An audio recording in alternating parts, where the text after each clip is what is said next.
Hello friends, welcome back to the new video guys and my YouTube channel guys. Today friend we are going to talk about guys Samsung phone guys power saving guys. How can we on and friend, how can we use it? Friends, we want to on guys your phone guys battery guys power saving guys. So friend, how can you on it today friends? I will show you. I will tell you guys. So before starting video friend, first of all go and subscribe the channel guys. Click the bell icon, like the video.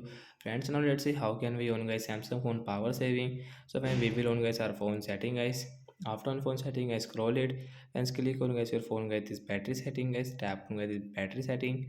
Friends, you can see this type of settings. So how can we on guys power saving guys? You will have to click on guys your battery setting guys. Tap here. Friends, now you can see your power saving guys. You can on from here. After on guys, you can see this power saving mode icon on your screen. So friends, like that guys, we can on guys power saving guys in our Samsung phone device guys, and we can use it.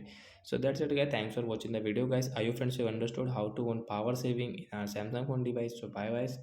Bye bye guys. Thanks for watching the video guys.